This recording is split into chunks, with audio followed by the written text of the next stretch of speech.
Hi viewers, welcome to our channel. నేను మీ anchor Saritha. ఈరోజు మనతో పాటు సీనియర్ డైరెక్టర్ గీతా కృష్ణ గారు ఉన్నారు. ఆయనతో మాట్లాడతాం. నమస్తే సార్. హాయ్ సార్, రాజమౌళి గారు అండ్ మహేష్ బాబు గారికి ఆ ఇద్దరి కాంబినేషన్లో ఎలాంటి జోనర్ సినిమా రాబోతుంది? అలాగే మనం రీసెంట్గా ఒక మూవీ సక్సెస్ మూవీ మీట్లో చూసాము. ఇద్దరు వైఫ్ అండ్ హస్బెండ్ చక్కగా డాన్స్ చేయడం చూసాం. సో ఆ వీడియో చాలా వైరల్ అవుతుంది. దాని గురించి మీ అభిప్రాయం? యాక్చువల్గా రాజమౌళి మనిషి బాగుంటాడు. యాక్చువల్గా గడ్డానికి రంగు ఇంకా వేస్తే ఇంకా ఉంటాడు కానీ వేయడు. బట్ వాళ్ళ బుక్కులన్నీ బాగుంటాయి యాక్చువల్గా. సో నేను అనుకుంటూ ఉండండి అప్పుడే అసిస్టెంట్ డైరెక్ట్గా అతను ఒక టీవీ నుంచి వచ్చి కొత్తగా డైరెక్ట్ చేసిన టైం స్టూడెంట్ నెంబర్ 1 ఆ టైంలో ఉన్నప్పుడు చూసినప్పుడు కూడా హీ లుక్స్ గుడ్ యాక్చువల్గా. నా పర్సనల్ అభిప్రాయం సోమ చాలామంది యాక్టర్ల మీద బాగుంటాడు. సో వాళ్ళిద్దరు కూడా నా కాఫీ బార్ సినిమాకి ఆడియో ఫంక్షన్కి వచ్చారనమాట. అప్పుడు అంత సినిమా వాళ్ళని వెళ్ళలేదు. తను ఏదో అందులో యాక్ట్ చేసిన హీరో కొంచెం క్లోజ్కు ప్లస్ నాకు కూడా బాగా తెలుసు. పిలిస్తే అందరినీ పిలాలి. మేము ఓన్లీ రోషి గారిని పిలిచాం, చీఫ్ మినిస్టర్ గారిని. వాళ్ళే ఎక్కువ మంది అయిపోయారు. సో చేసి సినిమా ఫీల్డ్ కాకుండా ఓన్లీ జర్నలిస్టులు పిలిచారనమాట. ఇక్కడ 3 లాంగ్వేజ్లు చేసాం కాబట్టి 3 భాషల్లో కూడా పెద్ద పెద్ద ఉన్నాయి. బెంగళూరులో వచ్చి విన్సెంట్ మ్యాటర్లు చేసాం, అక్కడ వచ్చి అంబాసిడర్ పలవ్ చేసాం, అక్కడ హెడ్ చెన్నైలో 3 లాంగ్వేజ్ సినిమా అది. నేను పబ్లిసిటీ బాగానే చేస్తాను యాక్చువల్గా. ఇక్కడ వచ్చి వైఎస్ఆర్ గారు లేరు కాబట్టి ఆ టైంలో రోసయ్య గారు ఉండబట్టి ఆయన పిలిచాం. ఆయన కూడా వచ్చారు 50 మంది. అక్కడ చాలా మంది వచ్చారు. మిగతా వాళ్ళు కూడా ఎవరెవరు వస్తా కూడా తెలియదు. సీఎం గారు కూడా వచ్చారనమాట. అప్పుడు రాజమౌళి ఆ అమ్మాయి కూడా వచ్చిందనమాట. చక్కగా it's good pair actually. He looks good. తను కూడా పర్లేదు. But Rajamouli with good nose and వాళ్ళందరూ డ్యాన్స్ చేస్తున్నప్పుడు నాకు అనిపించింది, కింద నుంచి కెమెరా పెట్టారు కదా, అది వాళ్ళంతా చక్కగా చేశారు. ఏమైనా ముందు ఏమైనా ఒక 2-3 రిహార్సల్ ఏమైనా చేశారేమో కూడా అనిపించింది నాకు యాక్చువల్గాను. That's good. I felt very happy. Come kind of a జోష్ అనమాట.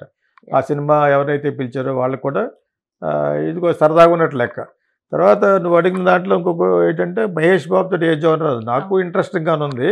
కాకపోతే కొంచెం జాగ్రత్తగా ఉండాలి. ఏ జోనర్ చేసినా కూడా రాజమౌళి బ్రాండ్ ఉంది కాబట్టి ఇప్పుడు చూస్తే. కాకపోతే ఒక విధంగా ఇండైరెక్ట్గా మహేష్ బాబు ఈ పవన్ కళ్యాణ్ లాగా బన్నీ లాగా అంత మాస్ హీరో కాదు. ఎందుకంటే మనిషి అందగాడే. బిగ్గు పెట్టుకున్నా కూడా అంత బిగ్గే కదా, అందగాడే. సో నేను చాలా చెప్పాను, భయపడేందుకు, ఇట్స్ ఫ్యాక్ట్. సో అంత ముక్కు గిక్కు అంత బాగుంటుంది కృష్ణ గారు అబ్బాయి గారి కాబట్టి బాగుంటుంది. ఏది వేసినా కూడా ఇప్పుడు బియ్యాడి పెంచుకుని అందంగా ఉంటాడు. కరెక్ట్, పర్ఫెక్ట్గా ఉన్నాడు కాబట్టి. సో అతనికి ఎంత ఉన్నా కూడా వీళ్ళంత మాస్ లేదు. అంత మాస్ ఉంటే 2 మాస్ సాంగ్లు పెట్టుకుని ఆ సినిమా డమాల మంది అంటే గుంటూరు కారం. ఇప్పుడు అసలు అందులో వచ్చిన సాంగ్ ఆ అమ్మాయి అందం, ఆ సాంగ్ గురించి ఆడేయాలి కదా. అంటే ఇతనికి యాజిటీజ్గాను అంత మాస్ లేదు. అయినా అంత పెద్ద ఆర్టిస్ట్ అంటే ఆడితే బ్రహ్మాండంగా ఆడద్దు. మళ్ళీ సినిమా ఫ్లాప్ అన్నా కూడా డబ్బులు వచ్చేసింది పవన్ కళ్యాణ్ ఒకడే. ఇప్పుడు బన్నీ చేరాడు. బాగోలేదన్నా ఇంకా రాలేదు, బాగోకపోతే అప్పుడు ఆడదు. Only Pawan Kalyan, not even Chiranjeevi.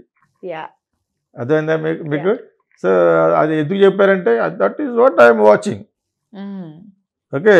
So ఆ విధంగా ఇప్పుడు మరి రాజమౌళి ఎత్తుకునే సబ్జెక్టు కత్తిమీద సాములాగే ఉండాలి. నేనేదో అంతకుముందు ఏదో అనుకునేవాడిని. మెల్ గిబ్సన్ తీసిన సినిమా ఎపోకలిప్టో అని ఒక సినిమా ఉంటుంది అడవి బ్యాక్గ్రౌండ్లో అనమాట. అందులో సెంటిమెంట్ ఇండియన్ సెంటిమెంటే. అమ్మాయికి కడుపు వస్తే నూతిలో పడిపోద్ది అనమాట. అది క్లైమాక్స్ యాక్చువల్గా. చాలా బాగుంటుంది. అగ్రెసివ్గా డిఫరెంట్ గెటప్స్ బాహుబలి కంటే బాగుంటుంది అనమాట. దాన్ని ఏమన్నా మోడర్న్ చేసి కేజీఎఫ్ లాగా అది మ్యాడ్ మ్యాక్స్, అది మెల్ గిబ్సన్దే. సో ఇవన్నీ కలిపి ఏమైనా చేస్తున్నాడా ఆర్ ఎనీ ఇన్వెస్టిగేటివ్ అని నాకు తెలియదు actually. Why will they reveal? ఎందుకంటే ఇప్పుడు ప్రతిదీ ఒక సస్పెన్స్గా ఉండి వదులుతున్నారు కాబట్టి నాకు ఇంట్రెస్టింగ్గా అనిపించింది. కానీ ఏం తీస్తే కొంచెం జాగ్రత్తగా ఉండాలి. ఎందుకంటే అతను ఏసీడీసీ యాక్టర్. అతను అయితే అటు లేకపోతే ఇటు ఏసీడీసీ అంటారు దీన్ని. ఫ్లాప్ అయితే ఫ్లాప్, హిట్ అయితే హిట్ అంటారు అనమాట.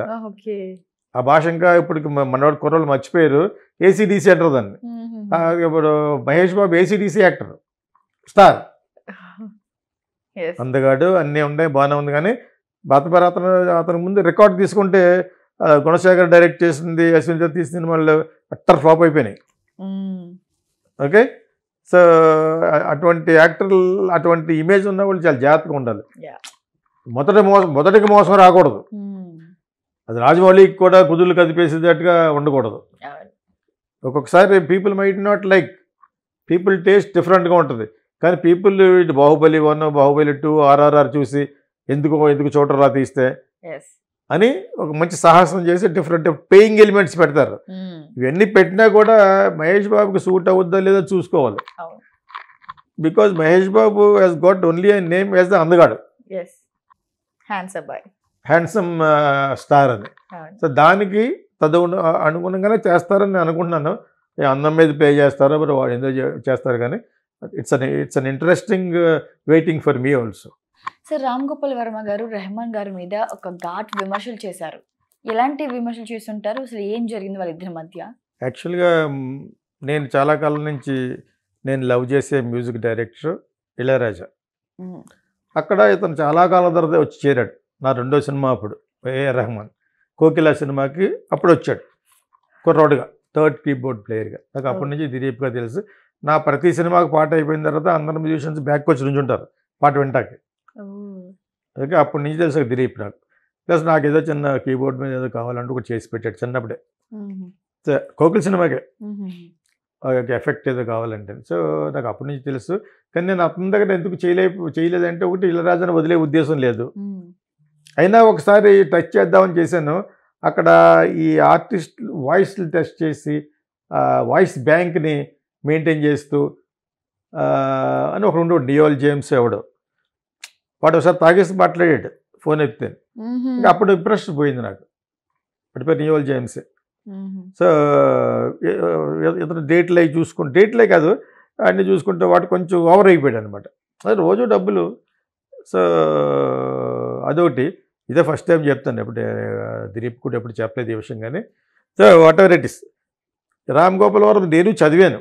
ఎలాగంటే అది నేనే ఆశ్చర్యపోయాను. అది ఎంత షాకింగ్ ఉందంటే ఆ న్యూస్ గూగుల్లో వస్తూ ఉంటుంది కదా, మనం కూడా ఏమైనా చెప్తే సెన్సేషనల్గా గూగుల్లో వస్తూ ఉంటుంది.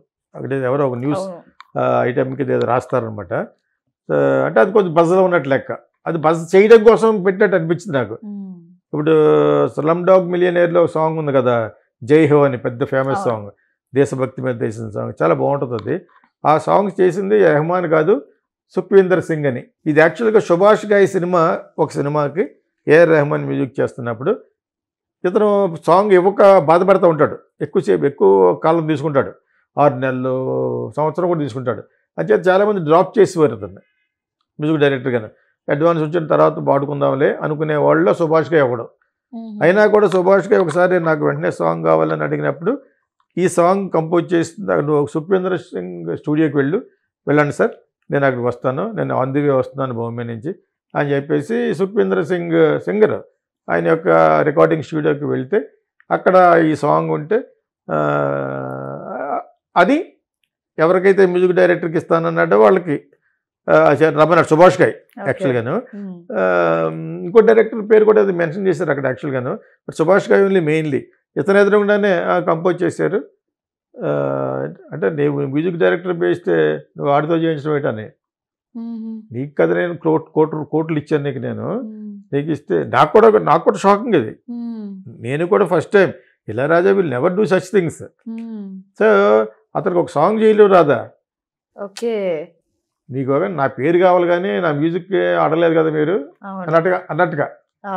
మీకు you want AR Rahman name, ఎవరు చేస్తే బిగేట్ అన్నాడట. That was a very big shock for the director. నా ఎదురుగుండానే నువ్వు అలాగంటావా అని చెప్పేసి, అంతే కదా మరి, నా పేరు తాకితే మీరు ఎవరు చేశారో ఎవరికి తెలుసు, నేనే చేశాను, నా డ్రైవర్ చేశాడు, ఇప్పుడు ఎన్ని పాటలు ఉన్నాయి, నేనే చేశాను, నా డ్రైవరే చేశాడు, మీకేం తెలుసు అన్నాడు. కానీ ఇట్ వాజ్ నాకు అసలు అలాగ అలాగా ఆ టైప్ మనిషి కాదు అనిపిస్తుంది. ఎందుకంటే చాలా మంచి సాంగ్ చేసుకున్నాడు కదా, అది కొంచెం టైం తీసుకునేవాడు అంతే తప్పితే అలాగే ఎవరు ఒప్పుకోరు, మణిరత్నం వాళ్ళు ఎవరు ఒప్పుకోరు. అయినా కూడా వాళ్ళకు కూడా కొన్ని తెలియదు. ఫైనల్గా నీకు సాంగ్ ఇస్తాను 6 నెలల్లో, అతని టైప్ అంతే. అదైనప్పుడు ఇప్పుడు అతని సిస్టర్ కొడుకే GV Prakash, AR Rahman own sister కొడుకాడు. అమ్మాయి నా వైఫ్ క్లాస్మేట్ స్కూల్లో, AR Rahman sister. Mother Muslim కదా. సో వాళ్ళ ఏదో హిందూ చేసుకున్నట్టు ఉంది. వాళ్ళకి పుట్టినోటే జీవి ప్రకాష్ అనమాట. ఓకే.